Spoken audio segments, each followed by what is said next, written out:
So I'm reading a very disturbing article here. The Boy Scouts of America filed for bankruptcy protection early Tuesday morning in a mammoth filing which would suspend all civil litigation against the organization at a time when it faces hundreds of sexual abuse lawsuits. Barraged by hundreds of sex abuse lawsuits, the Boy Scouts of America filed for bankruptcy protection Tuesday in hopes of working out a potentially mammoth victim compensation plan that will allow the 110-year-old organization to carry on.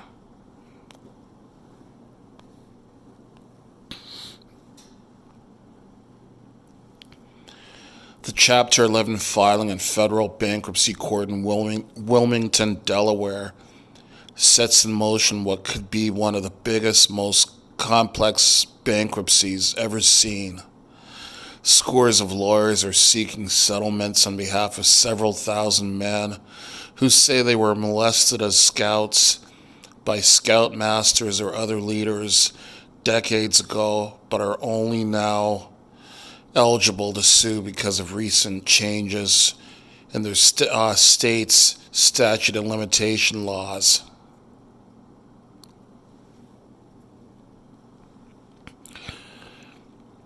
By going to bankruptcy court, the Scouts can put those lawsuits on hold for now, but ultimately they could be forced to sell off some of their vast property holdings, including campgrounds and hiking trails, to raise money for a compensation trust fund that would surpass $1 billion.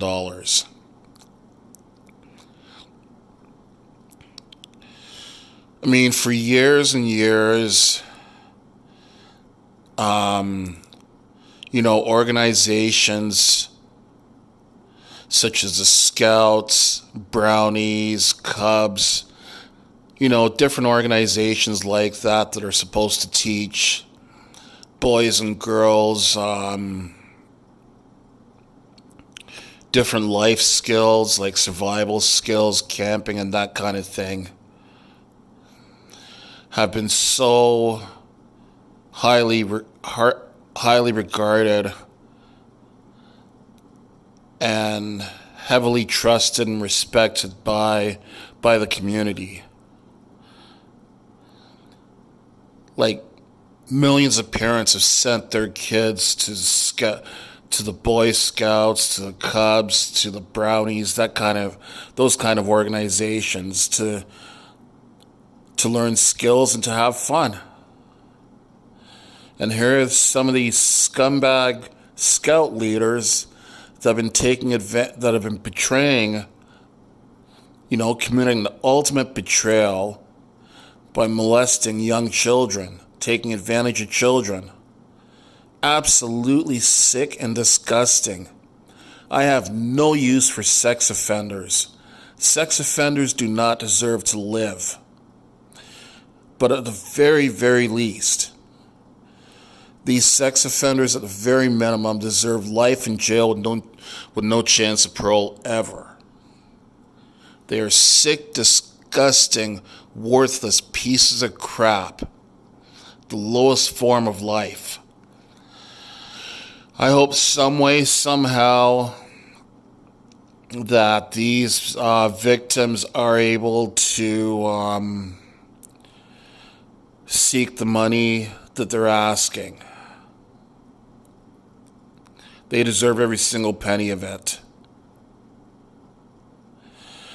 And as for these sex offenders, I hope they throw the book at them.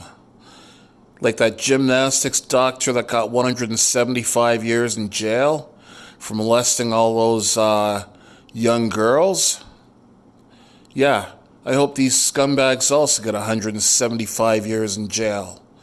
They need to sit in jail to the day they die, and they themselves deserve to get abused and molested and tortured and beaten and every other imaginable crime while they're in jail. They're sick scumbags. Only the lowest of the low would go around victimizing children like this. Shame on them. They need to spend the rest of their lives in jail. And shame on the Boy Scouts of America organization for not screening these people properly. Like, maybe they screen them properly now, but I'm sure that wasn't always the case. There's just too many sex offenders around, man. You get it in the church, you get it in the Boy Scouts of America, you get it happening in schools and all that. No. Sex offenders need life in jail with no chance of parole ever. As a matter of fact, sex offenders, as far as I'm concerned, deserve to be dead. The only good sex offender is a dead sex offender, as far as I'm concerned.